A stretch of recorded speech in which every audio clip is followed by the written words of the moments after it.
아멘. 아멘.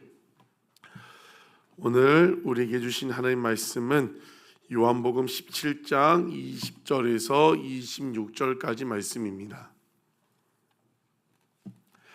요한복음 17장 20절에서 26절까지 말씀 우리 한 목소리로 읽겠습니다. 내가 비옵는 것은 이 사람들만 위함이 아니요 또 그들의 말로 말미암아 나를 믿는 사람들도 위함이니 아버지여 아버지께서 내 안에 내가 아버지 안에 있는 것 같이 그들도 다 하나가 되어 우리 안에 있게 하사 세상으로 아버지께서 나를 보내신 것을 믿게 하옵소서. 내게 주신 영광을 내가 그들에게 주었사오니 이는 우리가 하나 된 것 같이 그들도 하나가 되게 하려 함이니라. 곧 내가 그들 안에 있고 아버지께서 내 안에 계시어 그들로 온전함을 이루어 하나가 되게 하려 함은 아버지께서 나를 보내신 것과 또 나를 사랑하심 같이 그들도 사랑하신 것을 세상으로 알게 하려 함이로소이다. 아버지여 내게 주신 자도 나 있는 곳에 나와 함께 있어 아버지께서 창세 전부터 나를 사랑하심으로 내게 주신 나의 영광을 그들로 보게 하시기를 원하옵나이다. 의로우신 아버지여 세상이 아버지를 알지 못하여도 나는 아버지를 알았사옵고 그들도 아버지께서 나를 보내신 줄 알았사옵나이다. 내가 아버지의 이름을 그들에게 알게 하였고 또 알게 하리니 이는 나를 사랑하신 사랑이 그들 안에 있고 나도 그들 안에 있게 하려 함이니이다. 아멘. 요한복음 13장부터 오늘 본문이 있는 17장까지가 다락방 강화라고 했습니다. 십자가 지시기 그 전날 밤에 제자들에게 주신 그 말씀들이죠. 그리고 특별히 요한복음 17장은 대제사장의 기도, 예수님이 그 말씀을 다 마치신 다음에 하나님 아버지께 기도한 대제사장적 기도라고 그렇게 불리는 내용입니다. 어제 본문 17장 6절부터 19절은 어떤 내용이 나와 있냐면 예수님께서 당신의 제자들이 세상의 악으로부터 보존하게 해달라, 세상의 악으로부터 지켜달라고 제자들을 위한 기도가 17장 6절부터 9절까지 내용이었습니다. 오늘 보면 20절부터 26절까지는 무엇을 기도하시냐면 우리 20절 보면 내가 비옵는 것은 이 사람들만 위함이 아니요 또 그들로 말로 말미암아 나를 믿는 사람들도 위함이다.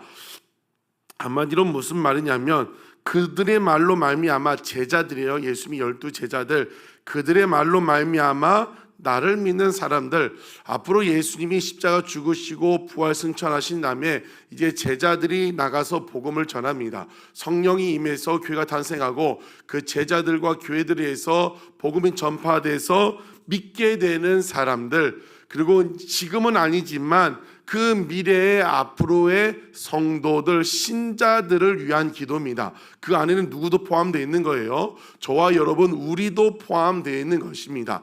제자들뿐만이 아니라 제자들의 사역으로 말미암아 탄생하게 될 신자, 성도, 미래의 성도들을 위한 기도입니다. 내용이 쉬운 것 같지만 이 원문으로 봐도 이 구문이 어려운 내용이라고 합니다. 그런데 이 본문에서 짧은 이 본문에서 강조하고 있는 것은 두 가지입니다. 첫 번째는 무엇이냐면 성도들이 또 교회가 하나가 되게 해달라고 예수님이 지금 마지막에 기도하고 계십니다. 예수님의 그 기도문을 보면 지금 곧 다 아시는 예수님께서 십자가에 죽으시고 이 고통당하실 것을 아시는데 그것에 대한 기도를 안 하시고 제자들을 위해서 또 제자들과 함께 성도들의 하나가 되게 해달라고 기도하고 있는 것입니다. 21절 보면 아버지여 아버지께서 내 안에 내가 아버지 안에 있는 것 같이 그들도 하나가 되게 해달라. 22절 뒤에도 보면 그들도 하나가 되게 하려 합니다. 23절에도 곧 내가 그들 안에 있고 아버지께서 내 안에 계시어 그들로 온전함을 이루어 하나가 되게 하려 하심이라고 계속해서 성도들과 함께 제자들의 하나됨을 위해 기도하고 있습니다. 왜 예수님이 기도할까요? 하나 되는 것이 너무나 중요하기 때문입니다. 우리의 청년부 수련회 그저께 밤이죠. 이제 두 명씩 계속 찾아다니며 기도할 때, 저도 이제 앞에서 기도할 때 계속 똑같은 기도는 게 뭐냐면, 하나님 우리 청년들이 하나가 되게 해달라고. 일정을 일부러 빡빡하게 잡지 않았어요. 왜냐하면 아직 서로 잘 모르는 사람도 많이 있기 때문에 충분히 서로 하나가 될 수 있는 그런 시간들을 허락하는 것이죠. 하나가 되는 것이 너무나 중요하다는 거예요. 그런데 어떻게 하나가 될 수 있을까요? 예수님이 제자들과 함께 미래 신자들을 향하여 우리를 위하여 하나가 되게 해달라고 했는데 어떻게 하나가 될 수 있을까요? 밥을 자주 먹고 대화도 많이 하고 함께 이 행사도 하고 이런 것을 통하여 하나가 될 수 있을까요? 물론 그런 것도 도움이 되지만 하나가 되게 하는 방법은 성령 안에 하나가 되는 것입니다. 성령 받아야만 비로소 진정으로 하나가 됩니다. 여러분, 다른 복음서에 보면 예수님이 지금 이 다락방 강화, 십자가 이제 죽으시고 부활하시고 이 말씀을 하는 순간조차도 제자들은 누가 크냐, 누가 12명 중에 가장 으뜸이냐, 그 다음이 누구냐, 이 자리에서조차 제자들은 하나가 되지 못하고 있었습니다. 이 제자들이 언제 하나가 됐어요? 예수님이 불러가지고 하나가 돼야 돼, 하나가 돼, 밥 먹고 뭐고, 그게 아니라 십자가 죽으신 다음에 그 십자가 의미가 깨달아져요. 언제 깨달아집니까? 오순절 성령께서 임하심으로 말미암아 예수님이 하신 말씀이 다 깨달아지는 걸. 그리고 비로소 성령 안에 제자들이 하나가 되게 되었다는 것입니다. 여러분, 하나가 되는 방법은 세상적인 방법도 도움이 될 수 있지만 정말 성령 받아야 합니다. 어떻게 성령 받을 수 있어요? 기도하는 가운데 성령 받아야 한다는 것입니다. 그래서 성령은 우리가 말할 때 하나가 되는 영이라고 얘기해요. 반대로 사단은 어떤 영이에요? 분열의 영, 다툼의 영이라고 이야기를 하고 있습니다. 여러분, 새벽을 깨우는 저와 여러분 한 사람이 성령의 사람이 된다면 여러분의 가정이 하나가 될 줄로 믿습니다. 여러분 진짜 성령의 사람이 된다면 정말 여러분이 속한 그 모임, 공동체가 하나가 될 줄로 믿습니다.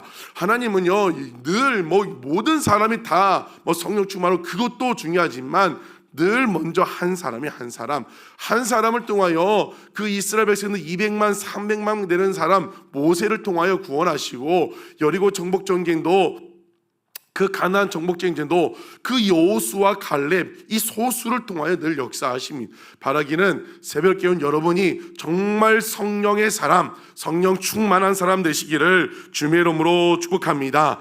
그래서 에베소서의 4장 3절에 보면 뭐라고 말씀하시냐면, 이 에베소서는 교회에 대해서 이야기하는데 특별히 교회의 하나됨에 대해서 이야기하는 것이 에베소서입니다.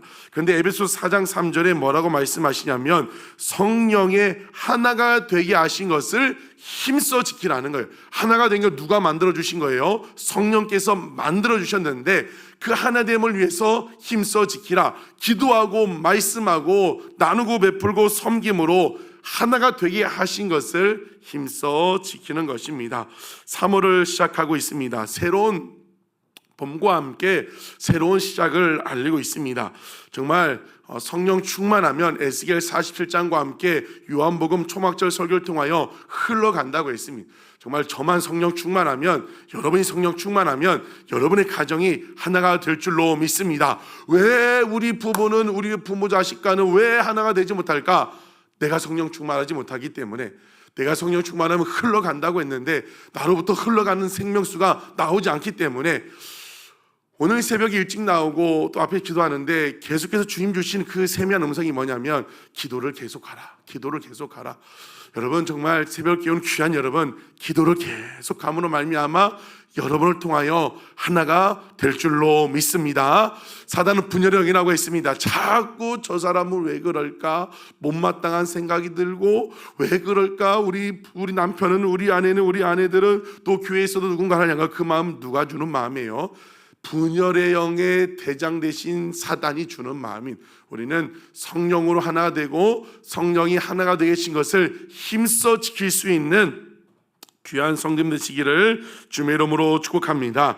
오늘 본문에서 강조하고 있는 예수님의 말씀은 무엇이냐면 24절 처음에 있는 말씀이 예수님이 계신 곳에 우리도 있어야 한다는 것입니다. 지금 앞으로 생길 미래 신자를 위해 기도하고 있는데 첫 번째가 그 신자들이 그 성도들이 하나가 되게 하신 것을 그를 위해서 기도했고, 두 번째는 24절 아버지여 내게 주신 자도 나 있는 곳에 나와 함께 있게 해달라고 예수님이 기도하고 계십니다. 예수님이 있는 곳에 그들도 있게 해달라. 지금 무엇을 염두에 두고 말씀하십니까? 십자가 그 고난의 현장 가운데 앞으로 생기게 될 믿게 될 그 성도들도 있게 해달라고 말씀하고 있습니다. 여러분, 예수님에게 십자가는 요한복음에서 어떤 자리입니까? 영광의 자리고 사명의 자리입니다. 우리도 어떤 자리에 있어야 하는 거예요? 우리에게 맡겨주신 그 사명의 자리에 있어야 한다는 것입니다. 사랑하는 성도 여러분, 지금 새롭게 3월을 시작하고 봄을 시작하고 있습니다. 여러분, 정말 이 땅 것을 위하여 그 수련회 중에 어떤 청년이 그런 얘기해요. 먹고 사는 문제가 제일 중요합니다. 물론 중요하죠. 그런데 먹고 사는 것, 또 먹고 사고 또 여러 가지 배설물로 하고 그런 것도 중요할 수 있지만 우리가 사는 이유는 무엇입니까? 우리를 부르신 하나님의 뜻, 그 사명을 위해 살아가야 한다는 것입니다. 예수님이 있는 곳 십자가 고난의 사명이었습니다.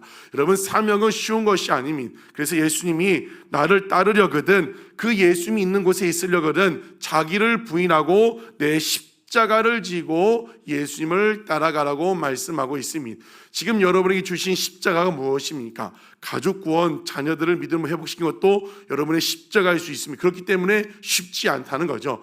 여러분, 정말 3월을 시작하는 가운데 정말 세상 것을 위하여 살아가는 것이 아니라 예수님 말씀하신 것처럼 나 있는 곳에 너희들도 있었으면 좋겠다. 그 십자가 고난, 십자가 지고 나아가는 여러분 되시기를 주의 이름으로 축복합니다.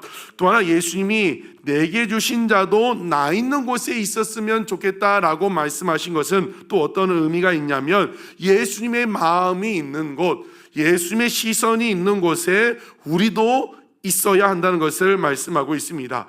여러분, 예수님의 그 마음은 어디에 있을까요? 예수님의 시선은 어디에 있습니까? 잃어버린 자들을 향한 세상 가운데 있습니다. 교회 안에도 있지만 교회 밖에 구원받아야 할 사람들도 있다는 것입니다. 그래서 예수님께서 사도 바울이 히브리서 그 12장 12, 13절에 보면 그러므로 예수도 자기 피로써 백성을 거룩하게 하려고 그 영문 밖에서 고난을 받으셨은즉 우리도 그의 치욕을 치욕이 무엇입니까? 그의 십자가를 짊어지고 영문 밖 교회 밖으로 나아가라고 선언을 하고 있습니다. 왜요? 예수님께서 세상을 위해서 세상 그 교회 밖에서 돌아가셨기 때문에 우리도 십자가를 지고 교회 안에만 있는 것이 아니라 교회 밖으로 나아가서 뭘 하라고 하냐면 15, 16절에 찬송과 선을 행함과 나누어 주고 구제하는 것을 잊지 말라. 그 뒤에 말씀이 하나님은 이 같은 제사를 예배를 기뻐하신다고 말씀하고 있습니다. 우리 예수님의 마음은 어디에 있습니까? 교회만 있는 것이 아니라 교회 밖에 있는 구원받아야 할 사람들, 가난하고 소외된 사람들, 우리의 도움이 필요한 사람들에게 예수님의 시선과 마음이 있었습니다. 정말 그 예수님의 시선과 마음이 있는 곳에 우리 성도들의, 우리 교회의 시선과 마음과 눈물이 있기를 주님의 이름으로 축복합니다. 우리끼리 살아가는 것이 아니라 여러분 사업을 통하여 직장 생활을 통하여 수입을 통하여 우리 가족만 더 맛있는 거 먹고 잘 사는 것이 아니라 교회 밖에 있는 사람들, 보게 하시고 듣게 하신 그 사람들에게 빵 한 쪽이라도 나눠드리고 함께 손잡아주고 그렇게 살아가는, 멋지게 살아가는 3월 되시기를 주의 이름으로 축복합니다. 예수님 있는 자리, 예수님의 마음이 있는 자리, 예수님의 시선이 있는 자리에 함께 있을 수 있는 우리 성도님들 되시기를 주님의 이름으로 축복합니다. 3월을 시작합니다. 지금까지 잘하고 계시지만 기도를 계속함으로 하나님께서 예비하시고 준비하신 그 은혜와 역사를 경험하는 귀한 성도님 되시기를 주님의 이름으로 축복합니다. 기도하시겠습니다.